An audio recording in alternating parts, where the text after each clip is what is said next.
Nantes-Vertou à vélo, trois itinéraires possibles. Le premier par la route de Nantes, route de Vertou. Le deuxième par les bords de Sèvres. Et le troisième par le boulevard Auguste Priou, l'itinéraire officiel. Je vous les présente. Alors le premier par la route de Nantes, route de Vertou, qui est l'itinéraire le plus direct et le plus emprunté par les vélos taffeurs. C'est un itinéraire sans réel aménagement cyclable. Là, on arrive vers Beautour, on voit des flèches vertes qui datent d'il y a une vingtaine d'années. Pas d'aménagement, donc des vitesses assez élevées et des dépassements qui sont assez désagréables. Alors, une partie a été refaite à l'été 2019, comme on peut le voir ici, mais pas d'aménagement cyclable, contrairement à ce que prévoit la loi LOR. Et pourtant, en juillet 2017, Nantes Métropole avait présenté un projet à Place au Vélo, projet qui n'a pas été accepté, je pense, par la commune de Vertou, dont le maire d'ailleurs assume en octobre 2019 dans son chat vidéo l'absence d'aménagement sur cet axe très emprunté par les cyclistes. Donc une voirie plutôt en mauvais état et un trajet pas très agréable. Là, on voit une bande cyclable qui s'interrompt à un arrêt de bus, approche du giratoire. C'est pourtant l'itinéraire préféré des vélotaffeurs, comme je le disais, c'est ce qui ressort de l'analyse des données du European Cycling Challenge auquel Nantes avait participé 2 années durant. Arrivé dans le centre-ville de Vertou, quasiment entièrement limité à 30 km/h, mais avec très peu de double sens cyclable, là aussi malgré la loi, et beaucoup de stationnement automobile. Deuxième itinéraire par les bords de Sèvres. C'est l'itinéraire le plus bucolique. On longe la Sèvre sur des chemins. C'est très agréable. Cependant, c'est quand même un itinéraire plutôt réservé à un usage balade où la largeur est assez faible et où vous allez gêner très clairement piétons, promeneurs, marcheurs, joggeurs. Vous allez le voir, on a des chicanes et des espaces de rétrécissement, même si un peu plus loin, vers tout c'est plus large, on a régulièrement des passages un peu délicats. C'est un itinéraire que j'emprunte assez rarement, plutôt au beau jour, de temps en temps, pour la balade. On le voit sur ces images en hiver, ça n'est pas éclairé, il y a une mauvaise covisibilité avec les piétons par temps sombre. Un peu de boue, ça peut être glissant sur les passerelles, donc un itinéraire sympa, mais finalement peu roulant et peu tourné vers un usage utilitaire. Troisième et dernier itinéraire, l'itinéraire que je qualifie d'officiel par le boulevard Auguste Priou. Alors pourquoi officiel? Parce qu'il est conseillé par Nantes Métropole et par le maire de Vertou. Et il bénéficie d'une signalétique routière avec des panneaux d'itinéraire assez bien faits, assez présents.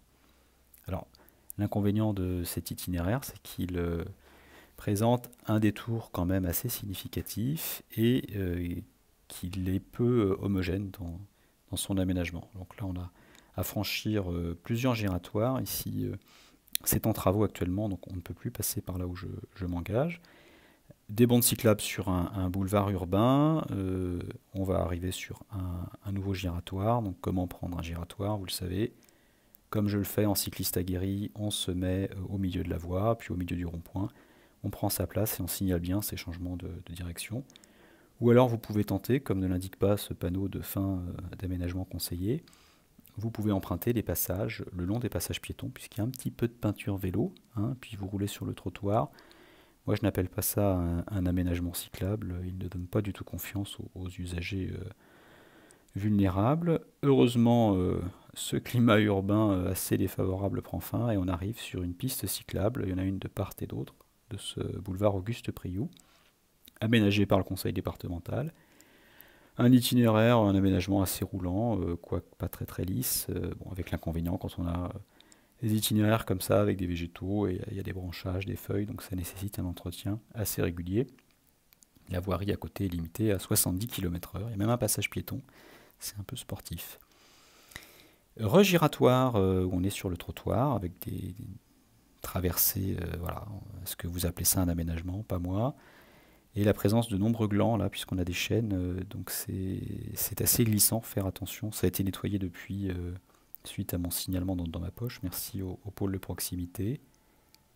Et on débouche sur une voie de bus, où on peut quand même subir des dépassements assez désagréables, comme ce Proxitane que vous allez voir.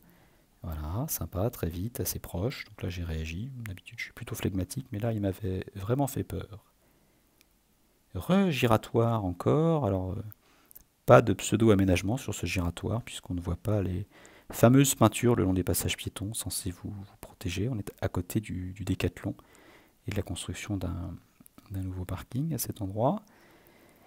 Et encore des giratoires, les deux giratoires de la porte de Vertou au niveau du périphérique. On roule sur le trottoir.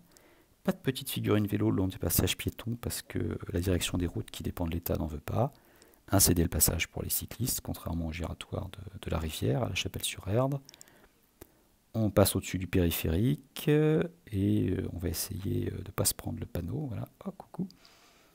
Et une traversée piétonne comme tout à l'heure. Alors là, le conducteur ne veut pas laisser passer cette personne et son enfant, hein, dommage. Donc moi là, je mets pied à terre, hein, ça n'a aucun intérêt de rouler sur un trottoir et puis de gêner les piétons.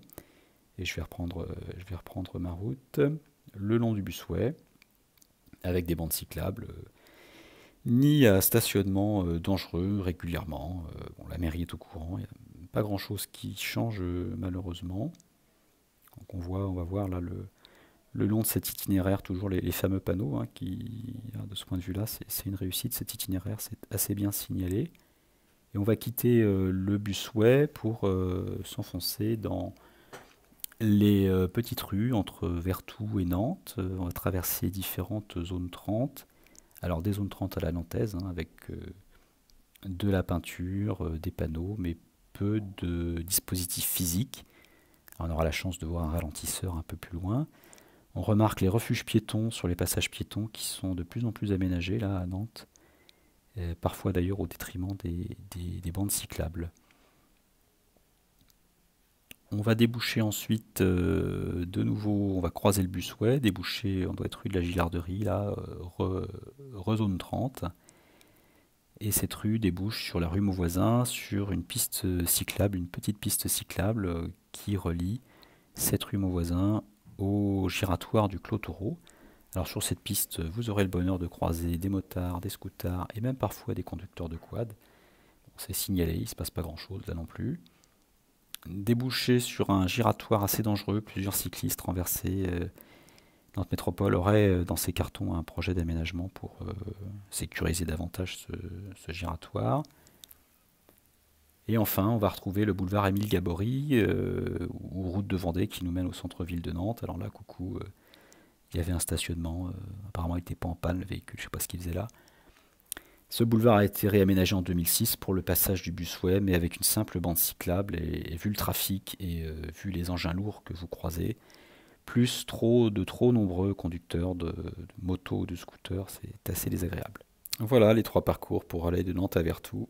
N'oubliez pas, en mars 2020, votez vélo.